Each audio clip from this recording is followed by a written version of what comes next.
தமிழ் பேசும் மக்களின் உரிமை குரலான வீரகேசரியின் மதிய நேர செய்திகள். செய்தியாசிரியர் MD லூசியஸ், வாசிப்பது அவினேஷ் ஜான்சன். முதலில் தலைப்புச் செய்திகள். கைதிகளின் ஆடையை அணிவிக்க ஞானசார தேரருக்கு பரிந்துரைக்கப்படும் என தகவல். ஞானசார தேரரின் சிறை தண்டனை தொடர்பில் பிரதமர் வலியுறுத்திய விடயம். கொழும்பு துறைமுகத்தில் நாளொன்றுக்கு சுமார் 5 கோடி ரூபாய் இழப்பு. ஒரு நாளைக்கு 17,000 ரூபாய் சம்பளம் இலங்கையர்களுக்கு விடுக்கப்பட்ட அறிவிப்பு. ஜனாதிபதி அனுரவின் பெயரை கூறி மிரட்டி நிதி சேகரிப்பு, மத போதகரை போலீசில் ஒப்படைத்த மக்கள். குழந்தை பெற்றெடுத்தால் 2 லட்சம் ரூபாய் பரிசு, அதிரடி அறிவிப்பு. உள்நாட்டு செய்திகள். இஸ்லாம் மதத்துக்கு அபகீர்த்தியை ஏற்படுத்திய குற்றச்சாட்டில் சிறை தண்டனை விதிக்கப்பட்ட பொதுபல சேனா அமைப்பின் செயலாளர் கலகொட அத்தே ஞானசார தேரர் வெலிக்கடை சிறைச்சாலையின் சாதாரண கைதிகள் தடுத்து வைக்கப்படும் அறையில் சிறை வைக்கப்பட்டுள்ளார். இதன்படி பதிவு செயல்முறைக்கு பின்னர் ஞானசார தேரர் சிறையில் அணிய வேண்டிய ஆடையை பரிந்துரைப்பதில் சிறைச்சாலைகள் கட்டளை சட்டம் பின்பற்றப்படும் என சிறைச்சாலைகள் திணைக்களம் தெரிவித்துள்ளது. 2016ஆம் ஆண்டு ஜூலை மாதம் 16ஆம் தேதி கிரளப்பனை பகுதியில் இடம்பெற்ற ஊடக சந்திப்பில் இஸ்லாம் மதத்துக்கு அபகீர்த்தியை ஏற்படுத்தும் வகையில் கருத்து வெளியிட்டதாக பொதுபல சேனா அமைப்பின் செயலாளர் மீது குற்றஞ்சாட்டப்பட்டது. ඉස්ලාම් නාමයෙන් 300ක් විතර මැරුණානේ. එතකොට ඒක කැලලක් නෙමෙයිද?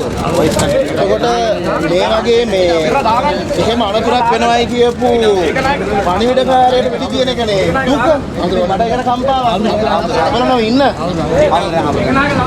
පොඩ්ඩක් ඉන්න කලබල නගින්න. කලබල කරන්න එපා. ඔයාලා එහෙම ඔබ මේ අපරාධ මේ මිනිමරණ නෙවෙයිනේ. එහෙම කලබල குறித்த வழக்கு கொழும்பு மேலதிக நீதவான் பசன் அமரசேன முன்னிலையில் நேற்று விசாரணைக்கு எடுத்துக் கொள்ளப்பட்ட போது அவருக்கு 9 மாத சிறை தண்டனை விதிக்கப்பட்டதுடன் 1500 ரூபாய் அபராதமும் விதிக்கப்பட்டது. இந்த தண்டனைக்கு எதிராக பொதுபல சேனா அமைப்பின் செயலாளர் கலகொட அத்தே ஞானசார தேரரினால் மேன்முறையீடு செய்யப்பட்டது. இருப்பினும் குறித்த பிணை மனு நிராகரிக்கப்பட்டதுடன் அத்தகைய பிணை மனுவை பரிசீலிப்பதற்கான விசேட காரணங்களை முன்வைக்குமாறும் வலியுறுத்தப்பட்டுள்ளது.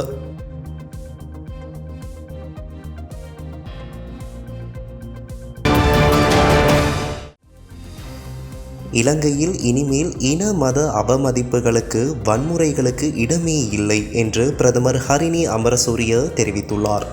இஸ்லாம் மதத்தை அவமதித்த குற்றத்துக்காக பொதுபல சேனா அமைப்பின் பொதுச் செயலாளர் கலகொட அத்தே ஞானசார தேரருக்கு 9 மாத சிறை தண்டனையை கொழும்பு நீதிவான் நீதிமன்றம் விதித்துள்ளமை தொடர்பில் பாராளுமன்ற வளாகத்தில் பிரதமரிடம் ஊடகவியலாளர்கள் வினவிய போதே அவர் இதனை தெரிவித்துள்ளார். இதன்போது இன மத வன்முறைகளை மீண்டும் தூண்ட முயல்வோர் தொடர்ந்து சிறைகளில் அடைக்கப்படுவார்கள் என்றும் பிரதமர் எச்சரிக்கை விடுத்தார். எவராக இருந்தாலும் குற்றமிழைத்தவர்கள் சட்டத்தின் பிரகாரம் தண்டிக்கப்படுவார்கள் என்று சுட்டிக்காட்டிய பிரதமர் அப்படியானவர்களுக்கு நீதிமன்றம் வழங்கும் தண்டனையை தேசிய மக்கள் சக்தி அரசு வரவேற்கும் எனவும் குறிப்பிட்டுள்ளார்.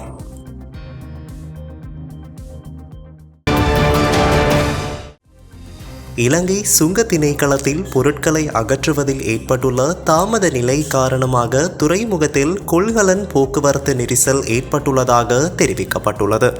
இதன் காரணமாக துறைமுகத்திற்கு நாளொன்றுக்கு சுமார் 5 கோடி ரூபாய் இழப்பு ஏற்படுவதாகவும் சுட்டிக்காட்டப்பட்டுள்ளது.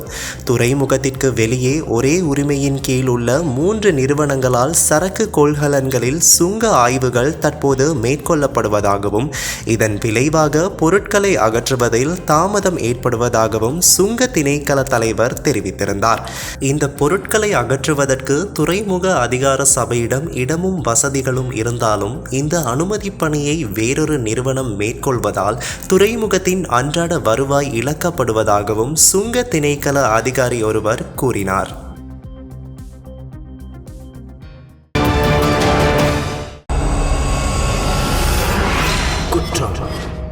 நடந்தது என்ன? இலங்கை மத்திய வங்கியின் அங்கீகாரத்துடன் இயங்கும் பகுதி நேர வேலை ஆலோசனை திட்டம் என்று கூறி மக்களை ஏமாற்றும் மோசடி திட்டம் இந்த நாட்களில் இணையத்தில் முன்னெடுக்கப்பட்டு வருவதாக தெரிவிக்கப்படுகிறது.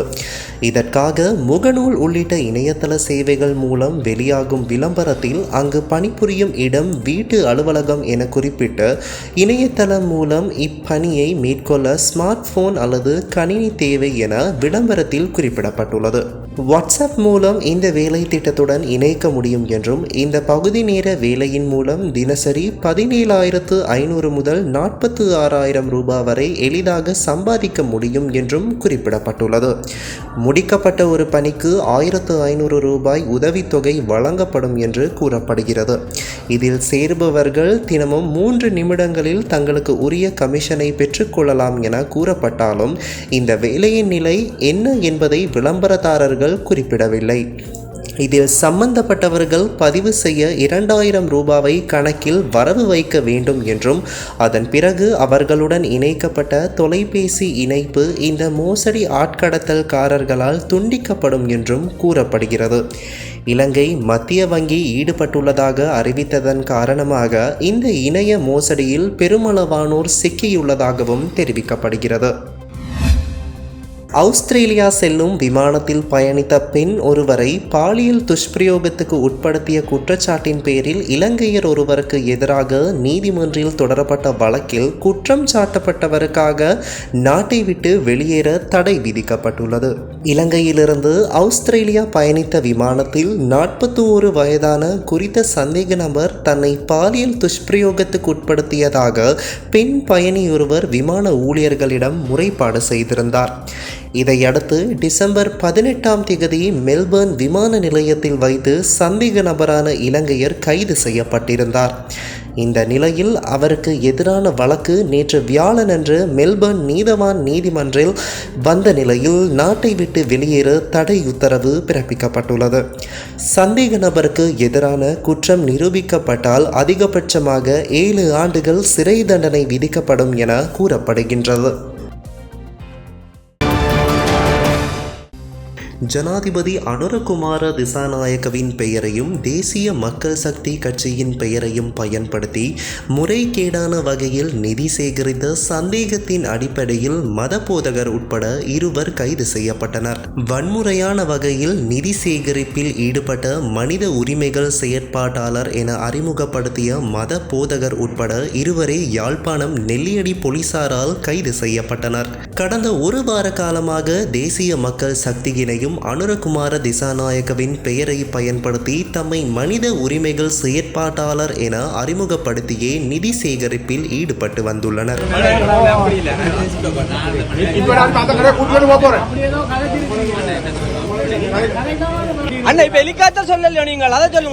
இந்நிலையில் நெல்லியடி நகரில் நிதி சேகரிப்பில் ஈடுபட்டிருந்த போது நிதி கொடுக்க மறுத்தவர்களை அனுரவின் ஒளிப்படத்தை காண்பித்து பெயரை கூறி அச்சுறுத்தி நிதியை வலுக்கட்டாயமாக பெற முற்பட்ட போது வர்த்தகர்களுக்கும் நிதி சேகரிப்பில் ஈடுபட்டோருக்கும் இடையில் முறுகல் நிலை ஏற்பட்டுள்ளது.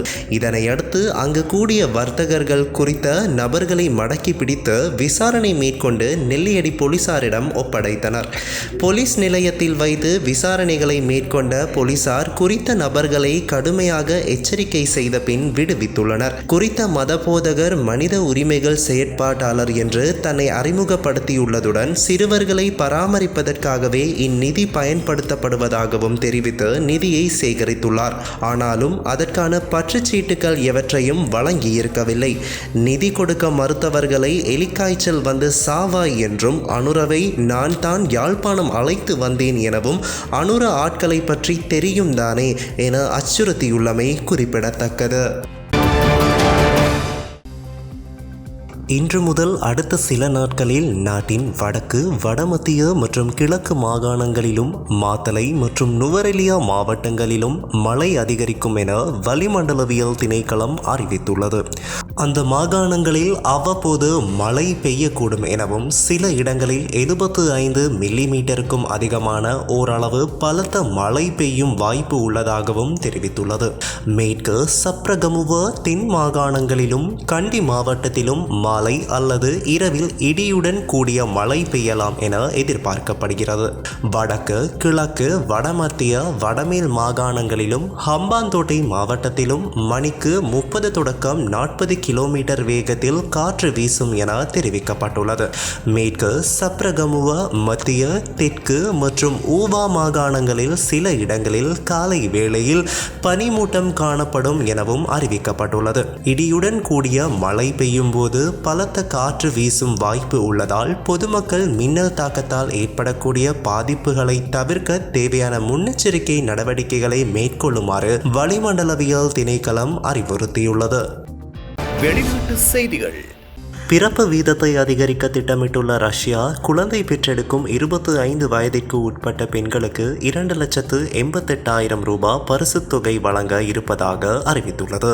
ரஷ்யாவில் வரலாறு காணாத அளவு தற்போது குழந்தை பிறப்பு வீதம் குறைந்துள்ளது. குழந்தை பிறப்பிப்பது குறித்து பெண்கள் மத்தியில் விழிப்புணர்வை ஏற்படுத்துவதற்காக இந்த பரிசுத் தொகை அறிவிக்கப்பட்டுள்ளதாக கூறப்படுகிறது. கடந்த 25 ஆண்டுகளில் கடந்த ஆண்டுதான் மிகவும் குறைந்த அளவில் குழந்தைகள் பிறந்துள்ளதாக புள்ளி விவரம் ஒன்று கூறியுள்ளது. இதனை அடுத்து ஆரோக்கியமான குழந்தையை பெற்றெடுக்கும் 25 வயதுக்குட்பட்ட பெண்களுக்கு இலங்கை மதிப்பில் 2,88,000 ரூபாய் வழங்கப்படும் என்று ரஷ்ய அரசு தெரிவித்துள்ளது. இந்த திட்டத்திற்கு தகுதி பெற விண்ணப்பங்கள் வழங்கப்பட்டு வருவதாகவும் இந்த திட்டத்தில் கல்லூரி மற்றும் பல்கலைக்கழக மாணவிகளும் பங்கேற்கலாம் என்றும் அறிவிக்கப்பட்டுள்ளது. அமெரிக்காவின் கலிபோர்னியா மாகாணத்தில் லாஸ் ஏஞ்சலஸ் பகுதியில் ஏற்பட்டுள்ள காட்டுத்தீ பெரும் பாதிப்புகளை ஏற்படுத்தியுள்ளது. காட்டுத்தீயால் பல கிலோமீட்டர் தூரம் புகை மண்டலமாக காட்சியளிக்கும் நிலையில் 70,000க்கும் அதிகமான மக்கள் வெளியேற்றப்பட்டுள்ளனர். லாஸ் ஏஞ்சலஸின் முக்கிய பகுதியான ஹாலிவுட் ஹில்ஸில் பல ஹாலிவுட் பட தயாரிப்பு நிறுவனங்களும் ஹாலிவுட் பிரபலங்களின் வீடுகளும் உள்ளன. இந்நிலையில் அப்பகுதியில் ஏற்பட்டுள்ள தீயால் பல கோடி செலவில் கட்டிய வீடுகளை ஹாலிவுட் பிரபலங்கள் இழந்துள்ளனர். அமெரிக்காவுடன் கனடாவை இணைப்பது தொடர்பாக டொனால்ட் ட்ரம்பின் சர்ச்சையான கருத்து தொடர்பில் கனடா பிரதமர் ஜஸ்டின் ட்ரூடோவை எலான் மஸ்க் பெண்ணே என கிண்டல் அடித்துள்ளார்.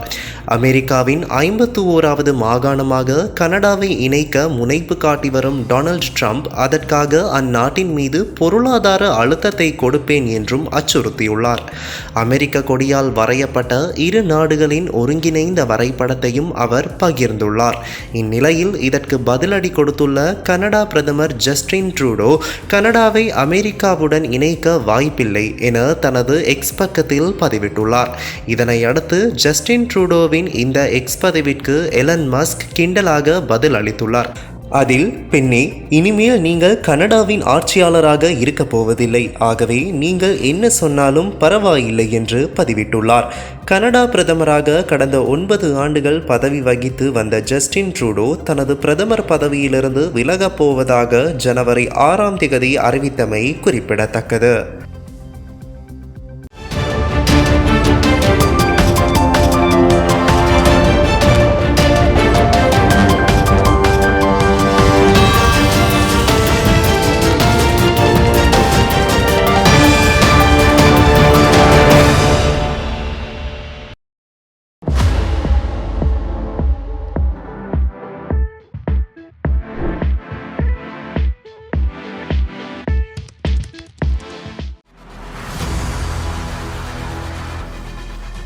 இலங்கையின் முதல் நிலை முதற்கர செய்தி வழங்குனர் வீரகேசரியின் குறுந்தகவல் செய்திகளை உடனுக்குடன் தமிழில் பெற்றுக்கொள்ள டயலாக் வலையமைப்பிலிருந்து REG இடைவெளி வீக்கி என்று பதிவிட்டு 87 960 என்ற எண்ணுக்கு குறுஞ்செய்தி ஒன்றை அனுப்புங்கள். வீரகேசரி செய்தியுடன் இணைந்திருங்கள்.